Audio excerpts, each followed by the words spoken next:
हम आपकी शैक्षणिक योग्यता जानना चाहेंगे, कहाँ तक पढ़े लिखे हैं, कितना शिक्षित हैं? मैं ग्रेजुएट हूँ plus diploma in electrical engineering भी हूँ। पंचायत चुनाव यात्रा शो में आपका स्वागत है। आज के शो में हमारे साथ बात करेंगे अजय साहू जी, जो वर्तमान में जिला पार्षद हैं।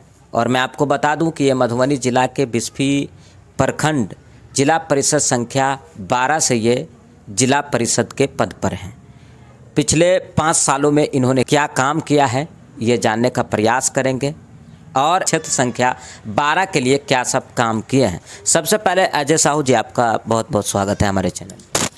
सबसे पहले फयाज जी, आप हमारे होम पंचायत हमारे घर पे आने के लिए सबसे पहले मैं आपको धन्यवाद देता हूं। आपने क्वेश्चन किया था कि मैं 5 साल तक अपने जिला पार्षद पद पर रहा, लेकिन ऐसी बात नहीं है। मैंने 2016 में पंचायत समिति चुनाव लड़ा था और किसी कारणवश टेक्निकल फॉल्ट होने के चलते मैं चुनाव से बैक होना पड़ा। चुनाव से बैक होने के बाद हमने अपने हाई कोर्ट से, डीएम कोर्ट से और चुनाव आयोग को मैंने एक आवेदन दिया। उस आवेदन के तहत मुझे 2.5 साल तक इस केस की प्रक्रिया को झेलना पड़ा। 2.5 साल के बाद हमारी कामयाबी हुई और वह जो अगले प्रत्याशी जो विनर के रूप में पद पर विस्थापित थे उनको हटाया गया, उसको रेस्ट्रिकेट किया गया चुनाव आयोग के द्वारा, हाई कोर्ट के द्वारा। पुनः 6 मंथ के बाद फिर एक उपचुनाव हुआ जिसमें जनता का जनादेश मिला हमको और 5500 वोटों से हमने चुनाव जीतने का काम किया।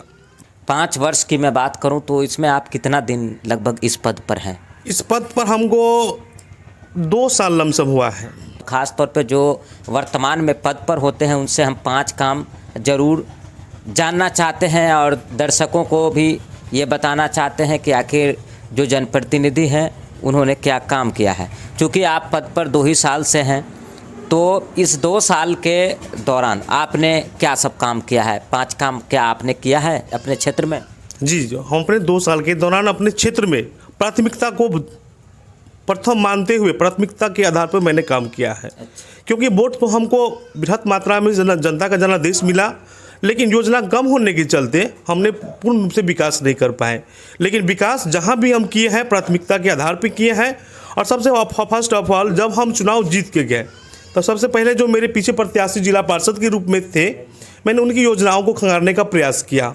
उनके समय में 13वीं वित्त योजना से 2 योजना सैंक्शन हो चुकी थी और दोनों योजना धरातल पर नहीं किया गया था। हमने फर्स्ट ऑफ ऑल उसको इस योजना को करने के लिए मैंने अपनी डीडीसी और डीएम साहब और कनीय अभियंता से गुहार लगाई, एक आवेदन दिया। उसके बाद वह काम हुआ। जो परसौनी मुरलिया चौक पर जो मेन रास्ता जाती है हाई स्कूल की तरफ, वह रास्ता बनवाने का काम किया। इस 2 साल में आपने और कोई काम किया हो, कोई योजना जो जनहित तक, गरीबों तक पहुँची हो? बिल्कुल, 2 सालों में जो हमने काम किया है, अगर फर्स्ट ऑफ ऑल हम अपनी पंचायत की बात करें तो हमारे गाँव में बहुत ही भैरवा मंदिर है जो उगना महादेव के नाम से प्रसिद्ध है और विद्यापति और उगना महादेव का ऐतिहासिक संबंध रहा है। हमने विद्यापति उगना महादेव के मंदिर के कैंपस में माननीय सुमन महासेठ जी के द्वारा दिया हुआ एक सामुदायिक भवन है। सामुदायिक भवन को देखते हुए छड़ दिवाली निर्माण का काम हमने किया है। दूसरी बात, हमने एक काम रखे पूरा पंचायत के वार्ड नंबर 10 और 11 में किया है। वहाँ पे कुछ लोगों के द्वारा क्या चीज़ का काम आपने किया? वहाँ पे एक रास्ता बनाने का हमने काम किया है। 200 फीट में रास्ता बनाने का काम किया। 10 साल में कुछ लोगों के द्वारा जो दबंग प्रवृत्ति के लोग होते हैं उस रास्ता को बाधित करके रखे हुआ था। लेकिन 10 साल तक ऐसा कोई भी जनप्रतिनिधि नहीं वहाँ पहुँच पाया जो उस रास्ता को निर्माण करे।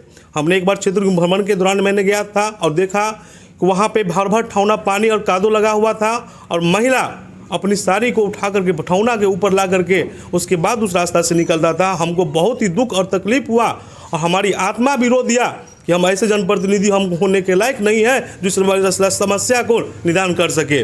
मैंने खुद अपने लेटर पैड पर लिख करके अपने डीडीसी और कनीय अभियंता को मैंने उस योजना लिखने के बाद हमारे डीडीसी कनीय अभियंता इस योजना को सैंक्शन किए। सैंक्शन करने के बाद मैंने पुनः उस रास्ता को बनाया। आपके परिषद क्षेत्र में कौन कौन से पंचायत आते हैं? हमारे परिषद क्षेत्र में भैरवा पंचायत आते हैं जो हमारा होम पंचायत है, तीसरी नरसाम दक्षिणी पंचायत आता है, रथौस पंचायत आता है, परसौनी उत्तरी और दक्षिणी दोनों पंचायत आता है, रघेपुरा पंचायत आता है और नाहासुर बोली दक्षिणी पंचायत आता है। आप उसराही होकर के परसौनी गए हैं? जी बिल्कुल। बीच में क्या आपने कुछ देखा है?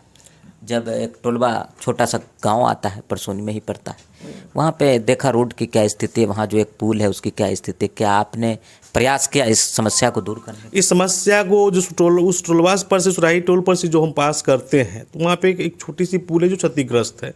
मैंने इस पुल के लिए अपने संसदीय हाउस से, जो हम लोग का हाउस चलता है, उस हाउस में भी हम क्वेश्चन उठाए थे, और हम अपने स्थानीय जो RDO ऑफिस के पदाधिकारी एग्जीक्यूटिव होते हैं, मैंने सभी से क्वेश्चन राइज भी किया था। उन्होंने हमको आश्वासन दिया था कि समय समय सही काम हो जाएगा। अच्छा, रोड की समस्या जहां मैं देखता हूं जो 20 साल पहले था वो आज भी है। आखिर उस समस्या को कौन चिन्हित करेगा और कौन उसका निदान करेगा? सांसद करेंगे, विधायक करेंगे, जिला पार्षद करेंगे, मुखिया करेंगे, या डायरेक्ट प्रधानमंत्री मुख्यमंत्री करेंगे? देखिए, ऐसे तो कहा जाए तो कोऑर्डिनेट के माध्यम से तो अब टेक्नोलॉजी का दुनिया है, सारा रास्ता को सर्वे कर लिया गया है। फिर भी नियुक्त किया जाता है कर्मचारी को डिविजनल वाइज, वो अपने सभी रास्ता को सर्वे करते हैं, उसमें हम लोग सहयोग भी देते हैं।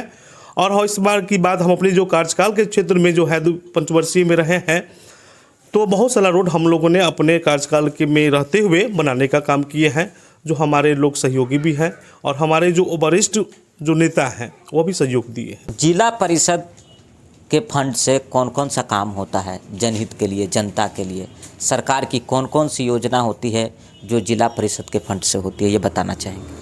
देखिए, जिला पार्षद का योजना पंचम था।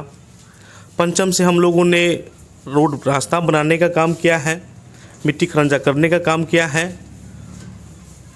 और इसके बाद जो 15वीं वित्त आयोग की योजना आई थी, 15वीं योजना, उस योजना के माध्यम से हम लोग किसी सामुदायिक भवन का छरदीवारी बना सकते हैं, किसी सौदागृह बना सकते हैं, उस पर बाउंड्री कर सकते हैं, और सामुदायिक भवन का रख रखाव की मेंटेनेंस के लिए रिपेयरिंग भी कर सकते हैं।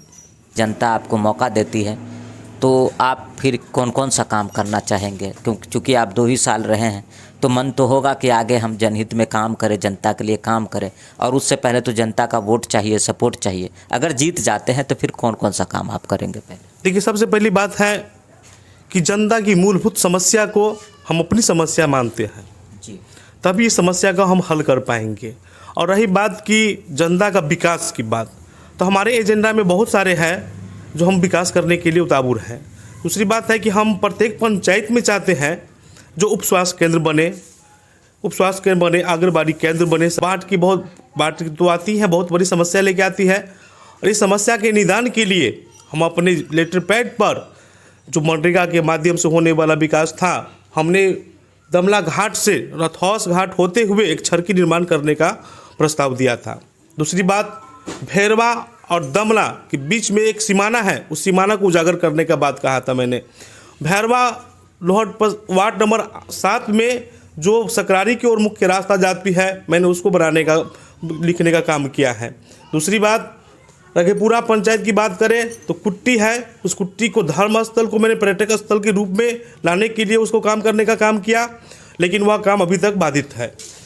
तीसरा योजना यह है कि परसौनी उत्तरी पंचायत में मनरेगा के माध्यम से बहुत सारे काम बाधित है, जो आपको भूतनाथ मंदिर की ओर जो रास्ता जाती है, प्राथमिक विद्यालय की ओर जो रास्ता जाती है, वह सभी जगह बाधित है। मैंने उसको चिन्हित करके रखे हुए हैं। सही समय आने पर अगर जनता हमको इस बार अपना जनादेश देती है तो निश्चित तौर पर फर्स्ट ऑफ ऑल मैं वह काम करने का प्रयास करूंगा। कितना प्रतिशत इस बार उम्मीद रखा जाए कि आप इस बार चुने जाएंगे, जनता आपको फिर से मौका देगी? जहां तक चुने जाने की बात है, तो हम तो अपने क्षेत्र का लगातार भ्रमण कर रहे हैं और प्रत्येक दिन अपने क्षेत्र में रहने का प्रयास करते हैं। और हमसे देखिए, उम्मीद यही न किया जा सकता है, जब आप क्षेत्र भ्रमण करें, क्षेत्र भ्रमण के दौरान जनता आपको सम्मान देती है, आपको मान सम्मान देती है, और आप विकास के मत से बात करते हैं, तो वह भी समझती है कि जिला पार्षद के पास बहुत कम योजना है, लेकिन इन्होंने 2 साल में जो भी काम किए हैं, जो प्राथमिकता के आधार पर काम किए और बहुत अच्छा काम किए। एजुकेशन को लेकर हमारे दर्शक काफ़ी उत्सुक रहते हैं कि जो कैंडिडेट का हम इंटरव्यू कर रहे हैं, आखिर उसकी शैक्षणिक योग्यता क्या है। तो हम आपकी शैक्षणिक योग्यता जानना चाहेंगे, कहाँ तक पढ़े लिखे हैं, कितना शिक्षित हैं? मैं ग्रेजुएट हूँ, plus diploma in electrical engineering भी हूँ। अच्छा, कहाँ से किया है आपने इंजीनियरिंग? MITC मुजफ्फरपुर। अच्छा, आपके क्षेत्र में मुस्लिम हिंदू दोनों वोटर्स होंगे, तो उन लोगों के साथ आपका कैसा लगाव है? देखिए, हमारे क्षेत्र में मुस्लिम और हिंदू दोनों वोटर हैं। नहीं, आपका क्या कैसा लगाव है मुस्लिमों का? वही ना, लगाव मेरा लगाव की जहाँ तक बात है, हम भी एक इंसान है, इंसानियत का लगाव है, इंसानियत का लगाव हमेशा रहेगा। अच्छा, तो उम्मीद है कि मुस्लिम लोग आपको वोट करेंगे? बिल्कुल सपोर्ट करेंगे। पिछली बार भी किए? पिछली बार भी सपोर्ट किए थे, बृहत मात्रा में किए थे। अच्छा, जी।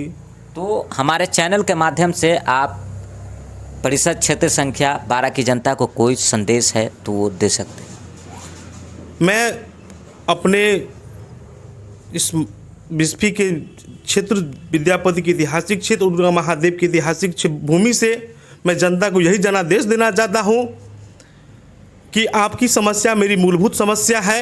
मैंने आपके क्षेत्र में विकास करने का काम किया है, या काम किया हूँ या करता रहूँगा।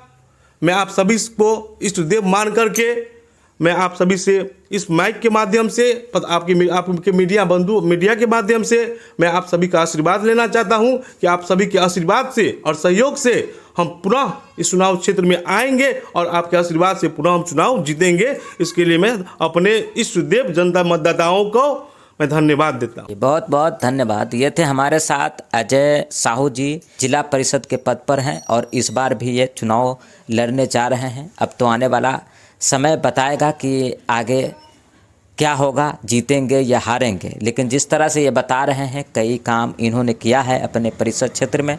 और सबसे बड़ी बात यह है कि 5 वर्ष के कार्यकाल में ये बस 2 साल ही पद पर रहे हैं, तो इनका बहुत सारा लक्ष्य है कि अगली बार मैं अगर जीतूं तो बहुत सारा जो काम है, जो योजना है, वो धरातल पर उतारेंगे। तो आप देख रहे थे पंचायत चुनाव यात्रा का ये शो। बहुत